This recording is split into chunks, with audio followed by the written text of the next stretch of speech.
Only one person warned me about what my life might look like after giving birth.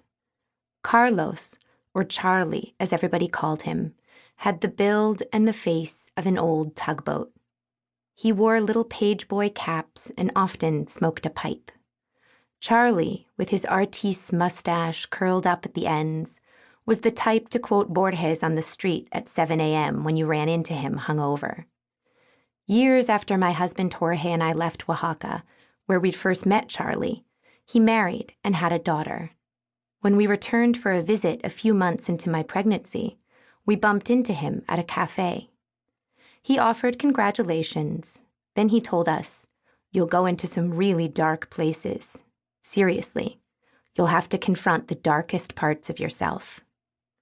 We nodded and held that moment up as quintessentially Charlie, a splash of artistic gravitas over huevos rancheros. Yet that was without a doubt the most humanizing and important insight anyone shared with me before my daughter's birth. My fear had already begun by then, but like many women, I couldn't separate it out from the set of normal, culturally and medically and socially solicited behaviors appropriate to new motherhood. I couldn't draw a line where my fear crossed over into the darker territory of illness. Pregnant women in the United States live in a universe of risk divorced from everyone else's reality. They operate on a dramatically reduced spectrum of human possibility, in which their behaviors, attitudes, and identities are carefully prescribed and charged with dangerous potential. Who wouldn't want to protect their unborn child from exhaust, from the smell of gasoline, from plasticizers in shampoo and body wash and hand lotion, from pesticides, from the radiation of airplanes, from the toxins in cat poop? Was there ever any reason to say, "I'm not going to worry about this"? To answer the question, why risk it, with, "because I want to live a meaningful life"? When women become new mothers, they can talk about how tired they are, about the insane costs and waiting lists of daycares, about their partner's failure to cooperate in the ways they expected. What they do not talk about is their fear. They do not say, "Every time I pick up my baby, I see her crushed skull on the tile."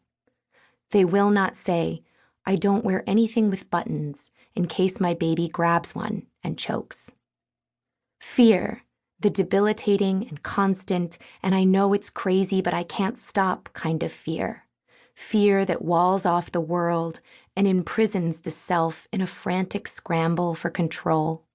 Fear that can never be satiated and that mimics care and love and intelligence so precisely it's impossible to recognize as an imposter, is the last major taboo of American motherhood. Fear has become the way American mothers police, educate, and define themselves.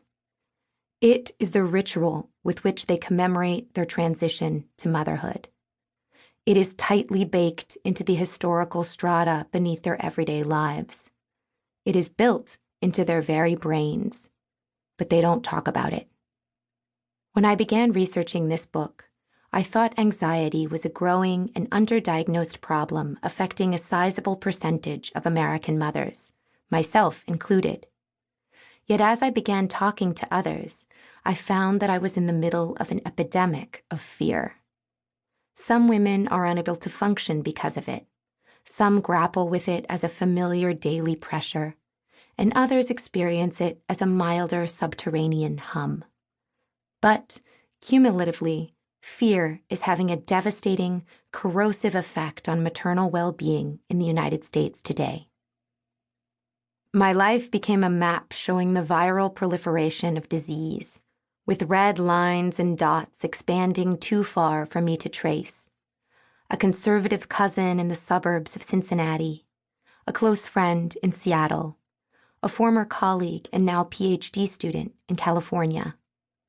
On a plane, an older woman from West Virginia told me her daughter suffered from anxiety so extreme that she wouldn't let her child go to birthday parties at other kids' houses. "What is going on with your generation?" the woman asked me.